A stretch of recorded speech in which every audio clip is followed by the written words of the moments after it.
तो जो young youth है वो काफ़ी स्ट्रेस्ड फील करता है, उसे लाइक काफ़ी ज़्यादा टेंशन्स हमारे बीच रहती हैं, चाहे पढ़ाई का प्रेशर हो या फिर एनीथिंग। मैं खुद बहुत सारी बुक्स पढ़ती हूँ। मैं अभी तक देखिए मुंशी प्रेमचंद जी के बहुत सारे नॉवेल्स पढ़ चुकी हूँ। आजकल मैं धर्मवीर भारती जी की गुनाहों के देवता पढ़ रही हूँ और मुझे राइटर्स से मिलना बहुत अच्छा लगता है।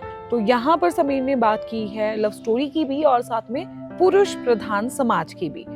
आप खुद समीर अभी सिर्फ 18 साल के हैं जी। और मैं जानना चाहूंगी आपसे कि ऐसा क्या आपने अपने आसपास देखा कि आपको लगा कि आपको इस टॉपिक पे एक नोवेल लिखनी चाहिए।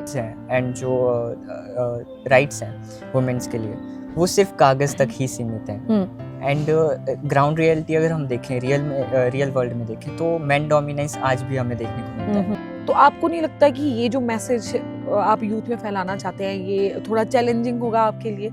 किस तरह से आप ये करेंगे? तो आपकी उम्र के जो लोग हैं या तो वो रील्स में पड़े हुए हैं, ठीक है, या तो फिर वो नशे में पड़े हुए हैं, तो आप उनको क्या मैसेज देना चाहेंगे? आप सभी का स्वागत है इस विशेष इंटरव्यू में और आज का ये इंटरव्यू बेहद ही खास होने वाला है क्योंकि मेरे बगल में जो आप देख रहे हैं ये राइटर हैं और जब मैं आके इनसे सबसे पहले मिली थी तो मैंने इनको बोला कि अरे आप तो बहुत छोटे हो, है ना। तो ये देखिए जो मेरे हाथ में बुक आप देख रहे हैं ये थ्रेड्स ऑफ लव, ये लिखी है समीर संधू ने, जो इस वक्त हमारे साथ मौजूद हैं और आपको बताएं कि ये अपने मंडी के रहने वाले हैं, मंडी के बल से बिलोंग करते हैं और अभी सिर्फ 18 साल के हैं और 18 साल की उम्र तक पहुंचते पहुंचते इन्होंने 2 किताबें लिख दी हैं। इनकी जो पहली किताब है वो इन्होंने 16 साल की उम्र में लिखी थी जिसका नाम था आर्ट ऑफ लिविंग फुली। मैं खुद बहुत सारी बुक्स पढ़ती हूँ। मैं अभी तक देखिए मुंशी प्रेमचंद जी के बहुत सारे नॉवेल्स पढ़ चुकी हूँ। आजकल मैं धर्मवीर भारती जी की गुनाहों के देवता पढ़ रही हूँ और मुझे राइटर्स से मिलना बहुत अच्छा लगता है। और समीर आपका स्वागत है हमारे इंटरव्यू में और बहुत बहुत शुक्रिया हमें समय देने के लिए। Thank you. तो अब भी आज का देखिए इसलिए इंटरेस्टिंग होने वाला है, जैसे मैंने कहा कि राइटर हैं, मैं खुद भी पढ़ती हूँ, तो आज जानूंगी मैं कि एक जो राइटर होते हैं उनके दिमाग में क्या क्या चीज़ें होती हैं, क्या वो ऑब्जर्व करते हैं और कैसे वो लिखते हैं। और ये तो अभी बहुत ही ज़्यादा यंग हैं, सिर्फ 18 साल के हैं। समीर के बारे में बता दूं और ये अभी शिमला से संजौली कॉलेज जो है वहाँ से राजनीति विज्ञान और अंग्रेजी साहित्य की पढ़ाई कर रहे हैं। और आगे अब शुरू करते हैं बातचीत। समीर, कहाँ से आपको इंस्पिरेशन मिली? देखिए सिर्फ 16 साल की उम्र में आपने अपनी पहली book art of living fully लिखी, है ना। तो कहाँ से इस टॉपिक पे भी आपको बुक लिखने का इंस्पिरेशन मिला कि आपको लगा कि मुझे इस मुद्दे पे बुक लिखनी चाहिए? मैंने 2024 में जो है अपनी पहली book the art of living fully जो है पब्लिश करी थी।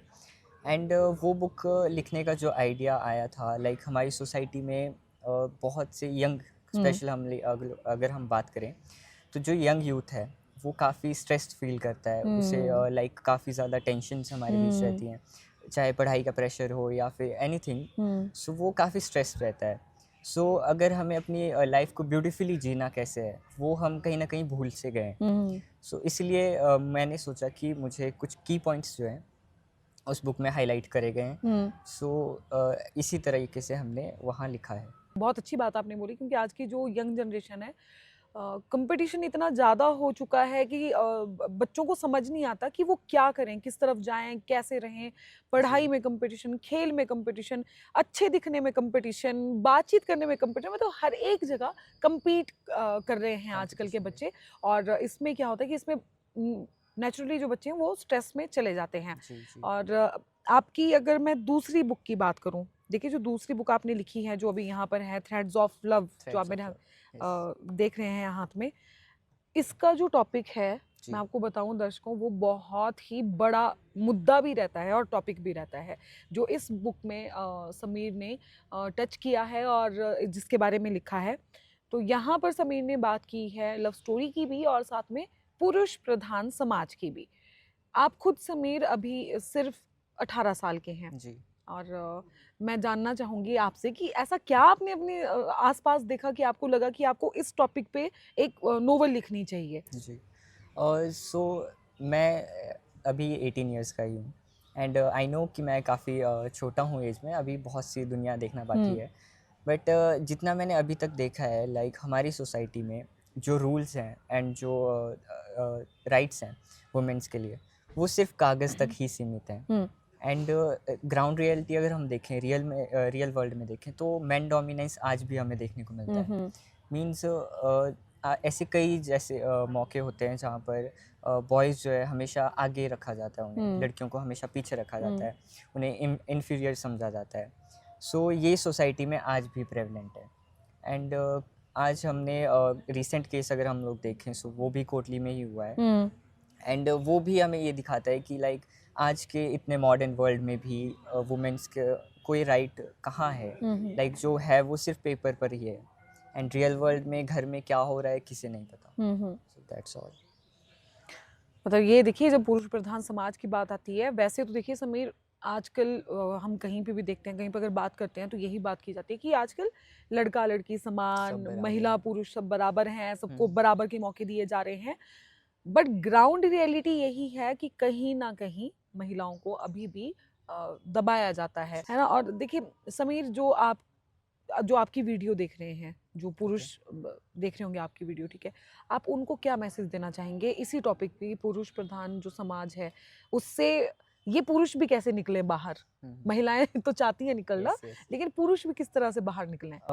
देखिए, अगर मैं बात करूं, सो मेंस को हमेशा, बॉयज़ को हमेशा ये भी सोचना चाहिए लाइक वुमेन्स आर, वो काम कर रही हैं एंड वो अपना बेस्ट दे रही हैं। बट हमेशा लाइक हम सोसाइटी के प्रेशर में, कुछ बॉयज़ या मेंस ऐसे भी होते हैं जो ये चीज़ें समझते हैं, बट सोसाइटी के प्रेशर में आके उन्हें भी वो सारे काम करने पड़ते हैं। लाइक अगर हम लोग फ्रेंड सर्कल की बात करें, सो वहाँ कई बार बातें होती हैं कि अगर हम गर्ल्स के बारे में कुछ फेवर में बोल दें तो बॉयज़ हमेशा टीज़ करते हैं चीज करते हैं। कि यार आप तो ऐसी बात कर रहे हैं, ये तो गलत है। मीन्स मेन डोमिनेट करता है सोसाइटी में। सो ऐसा नहीं करना चाहिए, हमें सबको बराबर लेकर चलना चाहिए, तभी हम अच्छे से ग्रो कर पाएंगे। अच्छा, आप जो हैं युवाओं के बीच में लव एंड काइंडनेस का संदेश फैलाना चाहते हैं, यस ठीक है? यस। और आजकल के दौर में, जैसे हम पहले बात कर रहे थे, कि जी। जो यूथ है वो बहुत नेगेटिव हो चुका है, बिल्कुल। डिप्रेस्ड हो चुका है, उनको डिस्ट्रैक्शंस बहुत सारी हैं। तो आपको नहीं लगता कि ये जो मैसेज आप यूथ में फैलाना चाहते हैं, ये थोड़ा चैलेंजिंग होगा आपके लिए? किस तरह से आप ये करेंगे? लाइक लव एंड काइंडनेस जो है सोसाइटी में होना बहुत ज़रूरी है। मीन्स अगर हम एक दूसरे से द्वेष रखेंगे या लाइक एक दूसरे से नफ़रत फैलाएंगे, देन वो सही नहीं है। ना उससे सामने वाला ग्रो कर पाएगा, ना हम ही ग्रो कर पाएंगे। मीन्स लव एंड काइंडनेस अगर हमारे बीच रहे तो वो हमें हम्बल भी बनाता है, एंड सोसाइटी के लिए सच में बहुत ज़रूरी है। देखिए, हम सभी लोग ना पहाड़ी एरिया से आते हैं, जी है ना? जी। तो आप अभी जैसे शिमला में भी पढ़ाई कर रहे हैं, तो आप गांव की महिलाओं का माहौल भी आपने देखा होगा जी और जी। शहर की महिलाओं का माहौल भी आपने देखा होगा। तो आपको कितना फर्क नजर आता है दो महिलाओं के, गांव की एक, शहर की, तो उन दोनों महिलाओं की सिचुएशन में आपको कितना फर्क नजर आता है? अगर हम बात करें तो फ़र्क तो सच में है, दिखता है, नज़र आता है। जो गांव की महिलाएं होती हैं वो काफ़ी अपने अपने में रहती हैं, लाइक वो, उनका एक वर्ल्ड गांव तक ही सीमित है। वो अगर कोई उन्हें डोमिनेट कर रहा है, कोई उन पर लाइक अपना अधिकार जमा रहा है, तो वो उसके खिलाफ नहीं बोलती हैं। बट जो शहर की महिलाएं हैं, वहाँ अगर हम देखें तो वो काफ़ी ज़्यादा अवेयर भी हैं, एंड उन्हें अपने राइट्स पता है, उन्हें सब चीज़ें मालूम है। वो अपना लाइक अगर उन्हें कोई डोमिनेट करना चाहे तो वो अपना क्वेश्चन रेज करती हैं वहाँ पर। सो इसलिए अलग अलग दोनों रहती हैं। देखो, आपके साथ जितना मैं डिस्कस कर रही हूँ, है ना, तो आप समाज के बहुत जो गंभीर मुद्दे हम बोलते हैं, जो टॉपिक्स, सीरियस टॉपिक्स होते हैं, ठीक है, आप उनके ऊपर स्टडी भी कर रहे हो, आप उनके ऊपर लिख भी रहे हो साथ में। तो ये कहीं ना कहीं दिमाग को थका देने वाला होता है, क्योंकि हम जी। खुद ऐसी फील्ड में हैं, हमें पता है कि हम जब अपन, वही है, जैसे हम अपने आसपास जो चीज़ें देखते हैं वो कहीं ना कहीं आपको मेंटली अफेक्ट ज़रूर करती अफेक्ट हैं। करती हैं, यस। तो जब आप इन टॉपिक्स पे काम करते हैं, ठीक है, तो आप अपने आप को अब मोटिवेट रखने के लिए क्या करते हैं आप? मोटिवेशन तो ऐसा सच नहीं है, बस अवेयरनेस होनी चाहिए। लाइक अगर हम हर चीज़ के बारे में अवेयर है, वी आर एजुकेटेड, हम सीखते हैं, समझते हैं, सो यही हमारा मोटिवेशन एक तरीके से है। मतलब कभी ऐसा होता है आपको कि आप जैसे लिख रहे हैं कोई भी आप किसी मुद्दे पर लिख रहे हैं तो बीच में कभी ऐसी सिचुएशन आती है कि नहीं अब मेरा मन नहीं कर रहा है लिखने का, अब नहीं लिखूंगा नहीं, मैं? अगर आपका इंटरेस्ट टॉपिक के ऊपर है, अगर आपको उसको अच्छे से समझना है और प्रेज़ेंट करना है, सो आलस या फिर ऐसी चीज़ें नहीं आती है मन में। अगर आपके पास इंटरेस्ट है, then you will do it. तो अभी नेक्स्ट आप किसी और नोवेल पे या बुक पे काम कर रहे हैं आप? Not yet, but I will try my best. मैं ज़रूर कोशिश करूँगा किसी और नोवेल पे भी बात लिखने के लिए। बिल्कुल, मैं खुद आपकी जो दोनों जो बुक्स हैं आपकी, मैं खुद पढ़ूंगी इनको और मैं भी देखना चाहती हूँ कि एक जो यंग राइटर है, Yes, ठीक है, yes. आप यंग राइटर का नाम देंगे हम आपको, आप जी, इतने young writer. छोटी उम्र में आप लिख रहे हैं तो इतने, और वो भी ऐसे ऐसे टॉपिक्स पे जिन पे मतलब हम समाज में हमेशा से बहस छिड़ी होती जी, है ना, आप ऐसे ऐसे टॉपिक्स को टच कर रहे हैं। और दूसरा देखिए, आप राजनीतिक विज्ञान के आप स्टूडेंट हैं, तो Yes. इन फ्यूचर क्या आपका पॉलिटिक्स में आने का कोई प्लान है? सक्रिय राजनीति में आना चाहते हैं आप? क्या हम आगे समीर को एक नेता के रूप में देख सकते हैं?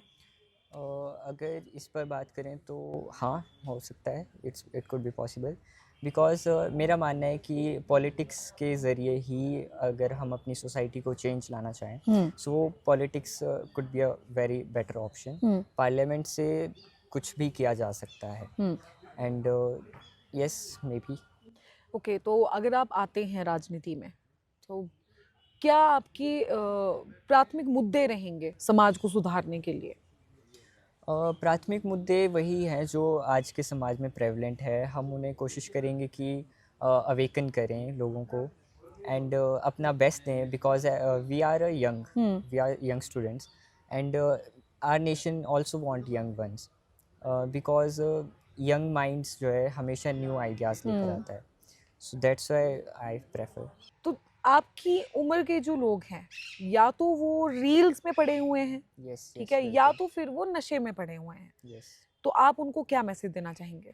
और मेरा मैसेज यही रहेगा कि लाइक हमारे जो यंग माइंड्स हैं, they are damn goodness achievers, and वो बहुत कुछ कर सकते हैं, उनमें बहुत सी कैपेबिलिटीज़ हैं। सो हमें लाइक बेकार की चीज़ों में ध्यान नहीं देना चाहिए, specially in drugs and all, and because ये आपके साथ साथ आपकी जो परिवार है, आपकी जो वर्ल्ड है, उसको भी डिस्ट्रॉय करते हैं।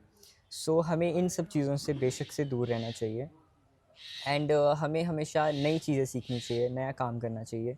सो जो यंग जनरेशन है, यंग माइंड्स हैं, उन्हें ध्यान देना चाहिए, लाइक वो कुछ तो ऐसा करें जिससे कि उनकी जो सोसाइटी में वो अपने आप को प्राउड फील कर सकें, एंड उन्हें बेकार की चीज़ों से ध्यान अपना हटा के लाइक गेम्स पर अपना ध्यान दें, कुछ नया सीखें, नया समझें, नई जगह एक्सप्लोर करें। सो ये सब चीज़ें वो अपनी लाइफ में ज़रूर से ऐड कर सकते हैं। बिल्कुल। तो ये एक छोटा सा इंटरव्यू हमारे मंडी के यंगेस्ट राइटर की मैं बात करूं, और अभी मैंने सर्च नहीं किया है तो मैं इसलिए सिर्फ आपको मंडी का यंगेस्ट राइटर बोल रही हूँ, और मुझे लगता है हो सकता है क्या पता आप हिमाचल के भी यंगेस्ट राइटर हो जिसने 16 साल की उम्र में लिखना शुरू किया है। और उम्मीद करते हैं कि आगे जिस तरह से हम बड़े बड़े राइटर्स की बुक्स पढ़ते हैं, उनका नाम जिस तरह से लिया जाता है, उसी तरह से हम समीर संधू का नाम भी ज़रूर सुनेंगे, और समीर संधू की जो किताबें होंगी आगे उनको पढ़ेंगे। बहुत बहुत धन्यवाद हमें समय देने के लिए। फेसबुक पर पोल स्टार हिमाचल का पेज लाइक करें और यूट्यूब पर हमारा चैनल सब्सक्राइब करना ना भूलें।